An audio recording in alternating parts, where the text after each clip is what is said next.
If you've been listening to our background music for the news review, you're wondering what song it is. It's I'm So Into You by Tamia. What's wrong with Kojo? I don't know. Kojo, please join us. Are you with us? The song that she's introducing, Tamia's So Into You, also known in my house as Kwakuvi.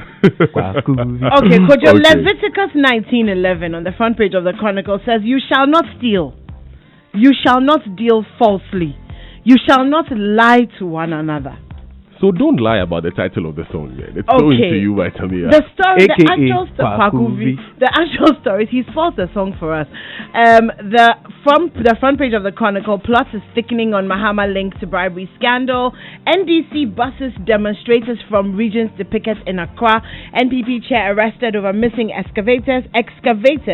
5 others also in the cooler, and that's it for the Chronicle newspaper. I'll do the Daily Guide, and the banner headline this morning: Mahama silent on €5 million Airbus bribe scandal. NDC refuses to sign vigilante code. Ghanaians want new register, and JB Dankwa remembered in Parliament. The front page of the Finder, 64.9% back new voters register, and that's according to a survey that was done by the Political Science Department of the University of Ghana. President Akufo-Addo cut sod for 17 solar plants costing 17 megawatt solar plants costing €22.8. NDC refuses to sign final roadmap to ending political vigilantism, bridge policy making and implementation gap in public sector. That's according to Bafo Ewa. I'm guessing those solar plants cost €22.8 million. Am I right? Yes, all right. Sir. Okay, the new crusading guide has "Don't use our logo." PPP warns Wokpene. What's the word? Wokpene. We won't allow. Wokpene demo organizers. Salina, can they use it? No, they change the language wherever they go. So it was Tikusai in the northern region, then it was Yempini. And there's Wokpene. Demo organizers. Also, missing excavators. CID picks Agona West NPP chair. Another NPP official. Stay off Kwabre East. Executives and delegates warn potential MP aspirants as they root for Francisca Otting Mensah. Delegates root for Alfred Obeng Boateng for Bibiani Anhwianso Bekwai. Why is there an N after the A? Okay, Anhwianso Bekwai, NPP seat. Okay, the front page of the Ghanaian Times: President cuts short for construction of 17 megawatts solar project. Missing Galamsey excavators. Police nab 6 suspects charged with stealing. Government commits 2.5 million Ghana cedis to fight coronavirus. And Kojo, I'm sure that's some good news that you must be excited about. 100th demo of a new voters register. And that's about it. Lots of football on the back page of the Ghanaian Times. Right, another red demo hits EC is the banner headline in the Today newspaper. Prospective MP aspirants warned, and there's a picture of Francisca Otting Mensah, MP for Kwabre East here. Danger looms in Ewutu Loy. Residents drink contaminated water. That's also on the front page. Okay, the Ghanaian Observer: NDC boycotts roadmap for peaceful elections. Airbus bribery scandal, pressure mounts on Mahama. That story about the solar plant also on the front page. Cedi rated world's best performing currency against the dollar. Hark the Herald banner headline: Police CID and Registrar General chasing Philip Addison's client over fraudulent documents and phony appointments to cream $2 million at Stanbic Bank. Also, Ursula Owusu blocks sale of NPP nomination forms to Kandapa, according to the Herald. And Minister orders MPP Vice Chair's arrest over 500 missing excavators. The front page of the Daily Statesman: more Ghanaians want new voters register. JB Dankwa's power, an example of political sacrifice extolled in Parliament. Ghana secures highest ever bond in Africa. $3 billion raised from 5 times oversubscribed Eurobond. The majority leader is charging Mahama over the Airbus bribery scandal to open up for probe. And that's it for the Daily Statesman, and that's it for me. Daily Graphic and Gold Street Business here. I'll start with the Daily Graphic. Missing Galamsey excavators, 6 busted. 2.5 million Ghana cedis voted against coronavirus. 257 EC offices linked through fiber cables. And government commits to develop more entrepreneurial minds. That's the Daily Graphic. Gold Street Business has these. Coronavirus, government short-term revenue under pressure. Also, bond trading volumes hit record highs.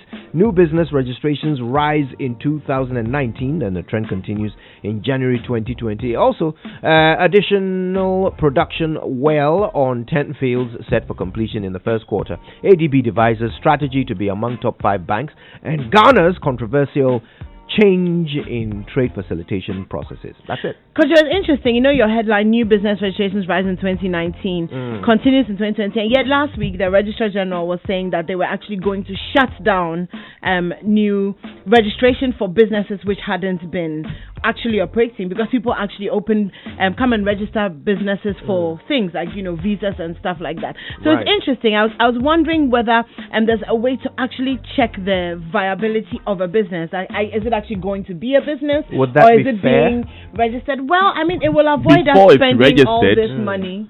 Before it's registered, it will be difficult to tell. Yeah, but the Registrar General is in order if they decide to shut down businesses that have been dormant. No, of after course, a period, we agree with that, definitely. Yeah. Anyway, on myjoyonline.com, the top story is missing 400 tricycles allegedly found with pro-NPP militia group. I don't know if you guys heard this on Newsnight last night, but it was so bizarre listening to the narration there. Pelosi tears up Trump's State of the Union speech.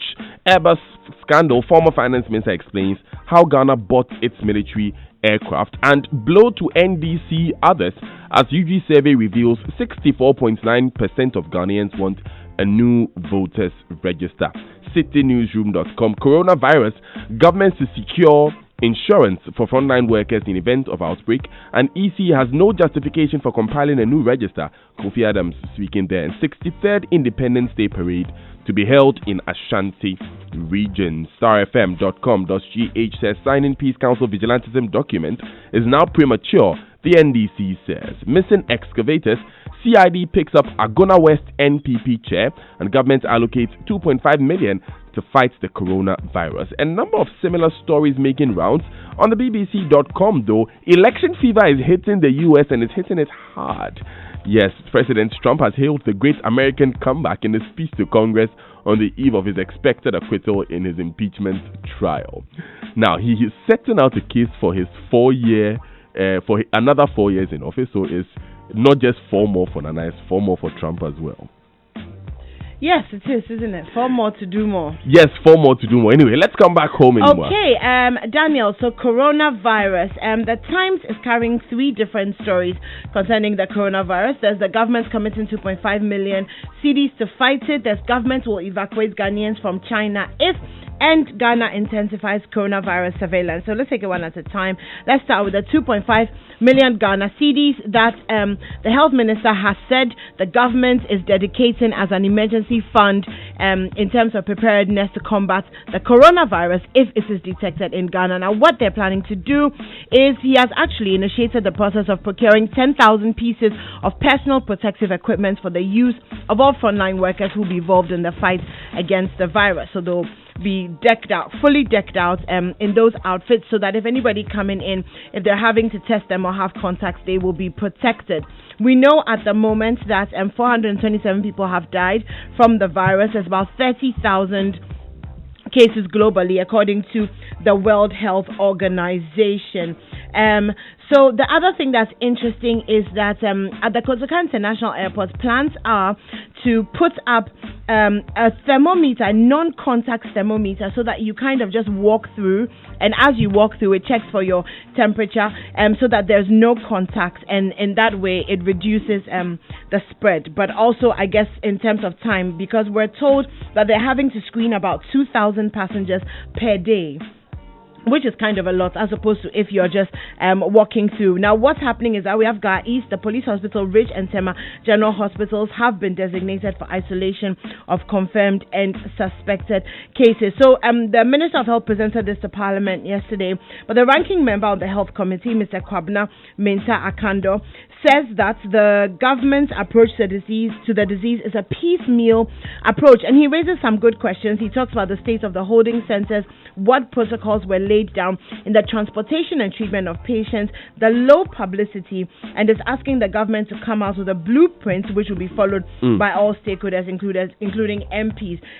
Daniel, now the health minister was also speaking on the evacuation of Ghanaians from China, and he has said that if it becomes necessary, then they will look at it. But at the moment, remember, the Chinese government has advised against panic evacuations, and the thing is, as soon as you bring people in, it kind of increases the risk of exposure as well. So we're going to take our time with that. And also, like I said earlier, there's been some sort of intensifying surveillance at the airport, which is the third story by the time. So all in all, it's looking like we have it under control. But Kojo was telling me, because I was talking about the dollar, and sorry. Before we do that, this is the health minister.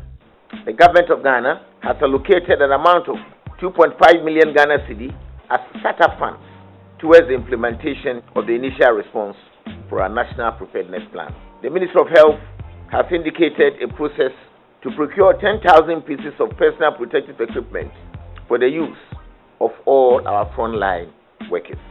Arrangements are being made to procure insurance cover for all frontline workers who will be engaged in this exercise.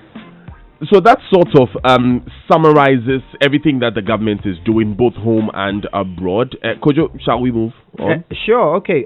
Let's talk about Airbus.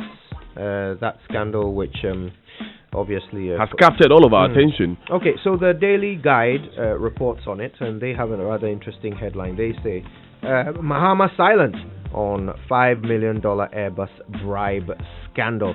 Now we can hear the latest on that because Mr. Akoto Osei, who's a member of Parliament and was actually on one of the committees of Parliament that would have dealt with this Airbus deal at the time it was put together, has been speaking to our correspondent Joseph Opoku-Gakpo. All issues of procurement, Parliament must take a time and look at it. And they're thinking that probably Parliament didn't do a good job, which may have resulted in I'll not say that. Parliament will take a decision based on the information it has at that time. So, that's why we have to establish the facts. So, about 10 years down the line, should this Parliament be interested in what happened then? We know it's been any Parliament should always be interested in issues of value for money. But this what is happening is not value for money. It's about bribery. That's beyond Parliament. All right, so the Daily Guide is reporting that the former president has stayed silent on this matter. They also make reference to the NPP press statement, which came out yesterday, wasn't it? Yes. And of course, they went into overdrive, according to the Daily Guide, and claimed that Mr. Mahama is the person that the investigations in the UK. It was the day before yesterday. Day before yesterday. Yeah, it was all right. Yeah. Is the person that investigations in the UK and US have revealed to have taken the bribes in respect of the sale of aircraft to Ghana by Airbus SE. They go on to talk about the fact that the NPP considers the former president to be a tainted candidate as a result of this. And they say in the face of these facts, it's necessary for candidate Mahama to come out and be heard publicly. He cannot continue to hide behind others.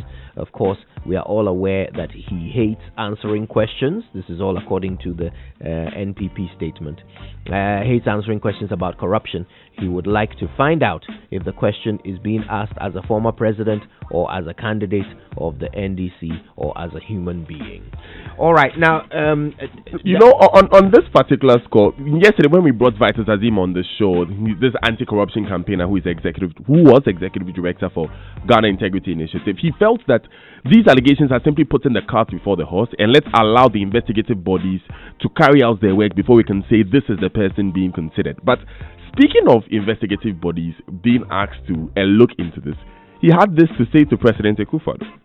Well, it's good news that the president has acted so promptly as we have been calling for him to act in similar cases involving his own officials. But it's interesting. Friday came out and Sunday there was this instruction to the Office of Special Prosecutor. It is good news. Let's hope that the Special Prosecutor would take up the challenge and come out with findings that will help us to identify the people involved, find out whether there's any loss to the state, and whether such a loss, if there's this, can be recovered, and all that. You said it sounds interesting that the president immediately referred this to the Office of Special Prosecutor. Are you suggesting then that in other cases of corruption, he could have acted as swiftly? Yes, I think that's what we normally expect of him as the president that has promised to curb corruption. So every other thing, if he does that, it will be very nice. Which other cases of corruption do you feel that he didn't act as quickly as he should? Oh, but a lot of them, people have to put pressure on him before he comes out, and even when the report comes out, it is not made public, and all that. You and I, these are things that are in the public domain. Let's say the Australia visa saga, let's say the Boss case, the Ghana maritime case. It takes some time before he finally decides that an investigation should be conducted. So it's not a new thing. So that was Vitus Azim speaking to us yesterday.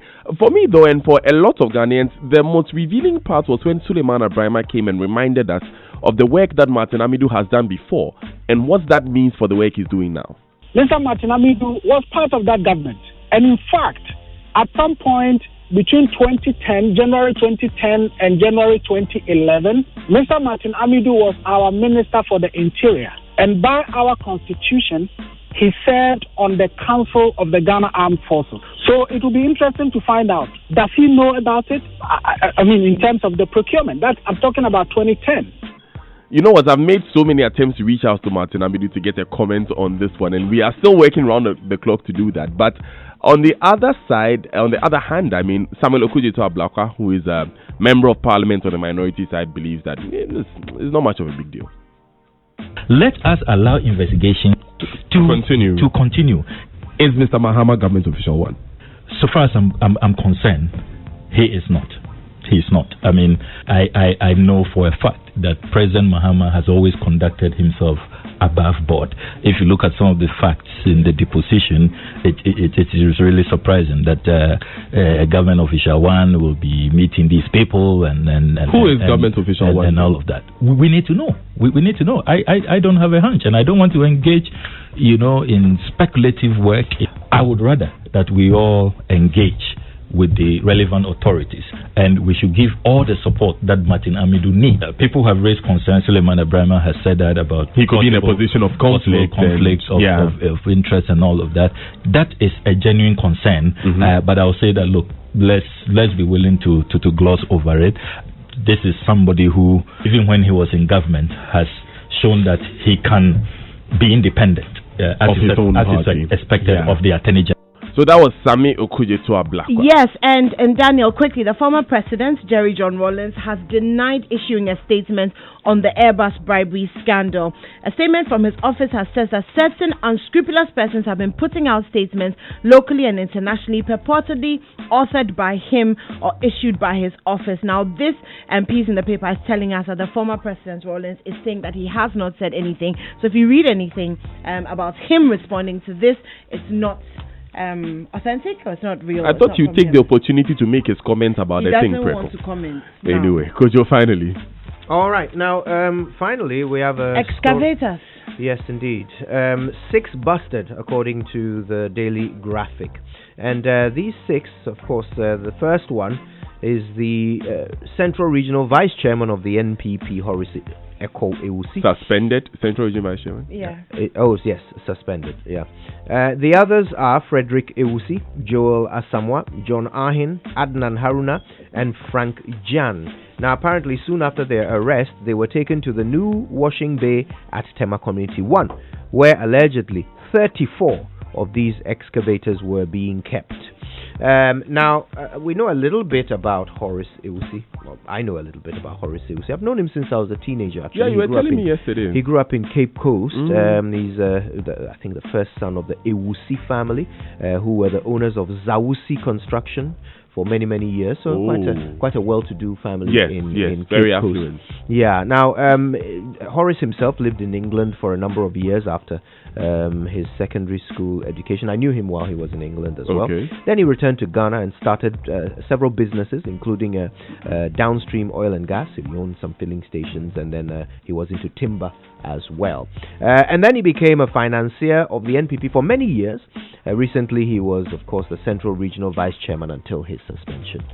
And yeah, that's Horace. We don't know much about the others, but of course the case will continue, and no doubt we'll be learning more as the days go by. Yes, thanks Kojo, thanks Enimwa, and let's thank our friends from Zenith Bank in your best interest, and Goyle Good Energy about us the online review. Now, Goyle, your reliable energy partner, invites all motorists to continue to feel the good energy. At Goyle, enhancing your engine performance and prolonging the life expectancy of your vehicle is our top priority. So continue to get the best quality and value for money from Goyle Super XP and Diesel XP, and our trusted range of lubricants, LPG, as well as other products and services from our over 400 service stations in the country.